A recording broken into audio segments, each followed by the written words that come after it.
2 வருடங்களுக்கு முன் தாங்கள் இருவரும் ஒருவரை ஒருவர் பிரிவதாக இணையத்தில் அறிவித்து ரசிகர்களை அதிர்ச்சியுற செய்திருந்த நடிகர் தனுஷும் ஐஸ்வர்யா ரஜினிகாந்தும் தற்போது முறைப்படி விவாகரத்து பெற்று தங்களின் பந்தத்தை முறித்துக் கொண்டிருக்கின்றனர். இருவரும் கடந்த ஏப்ரல் மாதம் பரஸ்பர விவாகரத்து கோரி சென்னை குடும்ப நல நீதிமன்றத்தில் மனு தாக்கல் செய்திருந்தது குறிப்பிடத்தக்கது. 2004ஆம் ஆண்டு நடைபெற்ற தங்களின் திருமணத்தை ரத்து செய்ய வேண்டும் என இருவரும் கோரியிருந்த நிலையில் தனுஷும் ஐஸ்வர்யா ரஜினிகாந்தும் தங்களிடையேயான பிரச்சனைகளை தீர்த்து கொள்ள 6 மாத கால அவகாசம் சட்டப்படி வழங்கப்பட்டிருந்தது. இதன் பின் சென்னை குடும்ப நல நீதிமன்றத்தில் இது தொடர்பான வழக்கு 3 முறை விசாரணைக்கு வந்தபோது தனுஷும் ஐஸ்வர்யாவும் ஆஜராகவில்லை.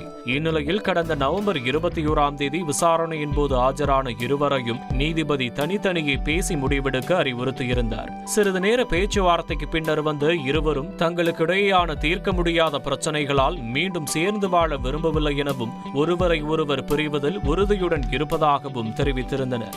இந்த சூழ்நிலையில்தான் தனுஷ் ஐஸ்வர்யா ரஜினிகாந்த் தம்பதியின் 18 வருட திருமண பந்தத்திற்கு முற்றுப்புள்ளி வைத்து விவாகரத்து வழங்கி உத்தரவிட்டிருக்கிறது சென்னை குடும்ப நல நீதிமன்றம்.